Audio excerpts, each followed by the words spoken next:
Scott Johnson, Viral Chef here, doing a video today for the Electric Owl on how to fry chicken and keep it crispy as soon as it comes out of the fryer after it cools down for a little bit. So what we're going to do today, we've got a little bit of egg wash I've already made up. It's just a little buttermilk, a little bit of hot sauce in it. Pretty simple Southern flavors. I don't want to go crazy with it. A little bit of Lawry's. This has got black pepper in it. Gives it a little spice. It's good. Garlic powder, onion powder, a little fresh cracked black pepper, flour, some oil that has been previously used to fry up a turkey. So that's going to have a little extra flavor in it. And of course, all of that is going to get fried up in a cast iron skillet. We're using 8-piece or 8-count chicken, which is all the parts, wings, drumsticks, breast, thigh, and enjoy. All right, fried chicken. We're keeping it simple. I'm not sure where this video is going to be going, but we're in the South. Tried and true method for frying chicken. That's exactly what we're doing. 3-stage breading procedure. Chicken's going to go in the flour first. Nothing but flour, table flour, nothing crazy. Then we've got an egg wash, which is egg, a little buttermilk, a little hot sauce, and a little Lawry's all mixed around together. After that, chicken goes into the bag. That's where the magic happens. In this bag, we have more of the regular flour, but where the flavor comes in, we're going to add a little bit of Lawry's with black pepper. And if you can't find that, you can find Lawry's anywhere. It's a big Southern staple, I guess you could say. Garlic powder. I'm not even going to use the top because that's how much you're going to want to use anytime you're frying, especially chicken. It's going to take a lot of the flavor out of the breading, out of the chicken, just for the frying process. So you're going to think you might have a lot of seasoning in there, whatever. It's probably not. You're probably going to want more. So Lawry's, little garlic powder, again, just popping the top off. Little onion powder. I said a little, but I didn't mean a little. A little fresh ground black pepper, because you should always have fresh black pepper. Always. It's all that matters. That's all it is. And that's about it. You could go with a little regular salt just to kind of enhance the flavor of the actual chicken instead of having like Lawry's that brings its own flavor, the garlic powder, blah, blah, blah, blah, blah, which we'll do here as well, but you don't need a lot of it.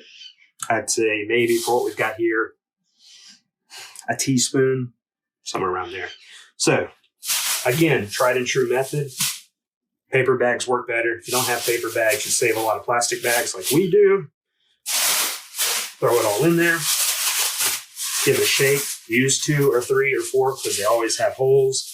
Believe me, you don't want to clean up a bunch of flour after it's touched oil and it sticks to everything. It's not fun.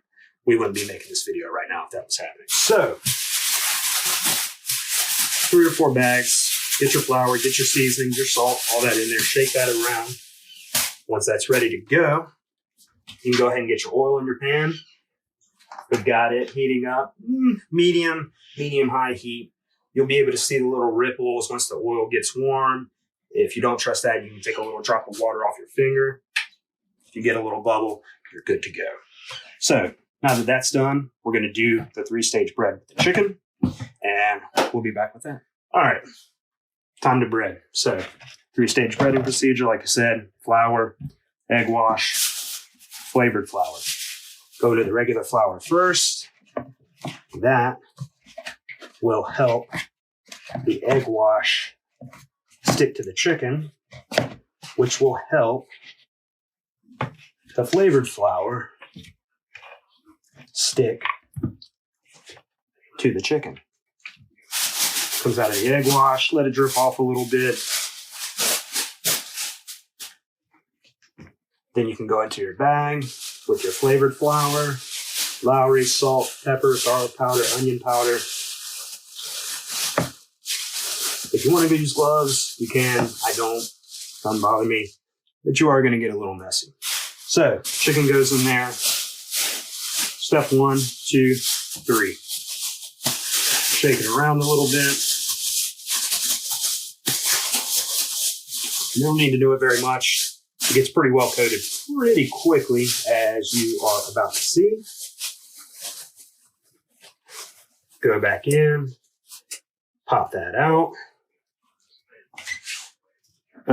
There you go. Now, it's not necessary. You don't have to do it, but I do prefer to let the chicken rest a little bit after breading it. It just gives it a little bit of time for those different ingredients to act as a glue to really hold it onto that chicken. So when you fry it, you know for a fact you're going to get that nice crispy skin. It's not going to fall off. All right, chicken has sat out for a little while. You can kind of see when you first pull it out of the bag, the flour is still fairly loose on it. After sitting for a few minutes, you almost can't even distinguish between the flour and the skin of the chicken. It's good stuff. That's what you want. So that's rested for a bit. Our oil's hot, medium high, just because, you're going to want to have the oil a little higher once you drop the chicken in. It's going to cool it down some. So easy peasy. Always, always, always, always drop whatever you're frying in away from you. Otherwise, and you can see the chef's coat, but down below I'm wearing flip-flops and I don't want to burn my feet. So chicken goes in. That's the sound you want. Perfect. And go ahead and drop 2 in. You're not supposed to crowd the pan, but it'll be all right. 1 in. 2 in. Ooh, that's close to the top, but oil's going, got a nice pop on it. Just for some sides, we're doing some Brussels sprouts and a little butter, some mac and cheese. And as far as the chicken goes, that's going to stay in there for, depending on the size of the chicken you're cooking. If you cut it into 8 pieces where you just have an individual drumstick, an individual thigh, wing, obviously you're not going to want to cook it as long. I decided to keep these whole, basically for time, work. So we're going to keep those in that oil at that same temperature, 8 to 12 minutes. Check them, flip them over, do the same thing all over again.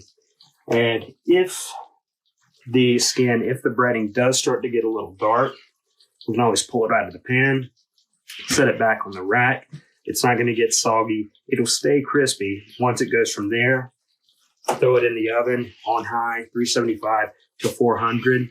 It won't darken up the skin anymore. You'll still have that nice golden brown crispiness, but that last little bit in the oven will cook it down straight to the bone.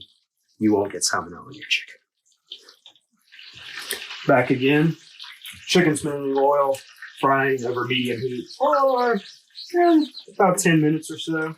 So, we've got that one side done. We're going to flip it over here and see what we got. Come on. Come on.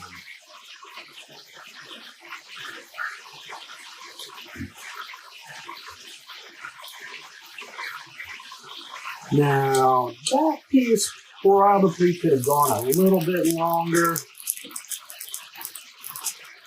but it'll still be good. It'll crisp up even more in the oven. Very much enjoyable. Should have used a bigger pan. All right, so chicken's been in the oil now. One side for about 12 minutes. Flipped it over, another 12 minutes or so. Just temped it. Came right up to 160. Couple spots got about 165. Perfect. Exactly where you want it. Coming out of the oil. Obviously, you want to be as careful as possible. Let that last little bit of oil drip off. Now, the key to keeping this crisp, a lot of people tend to set it on paper towels and bowl and a plate, something like that. It's not the worst thing you can do, but that paper towel is going to absorb some of the oil that comes off of that chicken after you take it out. When it does that, it's going to moisten that skin, and you're going to get a soggy skin after a little while, after sitting there for a while. Best bet, wire rack, like you see here. If you don't have a rack, a little trick, you can just take some tin foil, kind of flatten it out, but ball it up a little bit. Works just as well, just so you have minimal contact with the surface and that oil can kind of drip off onto the pan or into the little crevices of the tin foil. Again, you can take the chicken once it's out of the oil. If the insides aren't quite done, you can pop them in the oven, 350, 375, somewhere around there, and they'll finish up. The skin will stay crispy. It won't get any darker on the outside. If you don't need to put them in the oven, you can still hold them there. Put your oven on low, warm setting, 200 degrees. If you have more you need to cook, you can just take that chicken right out of the pan, put it in the oven. It's not going to cook. It's going to stay warm, and that heat is going to keep your skin crispy no matter what. And if you want, it's kind of hard to hear right now, but if you want to get a little closer,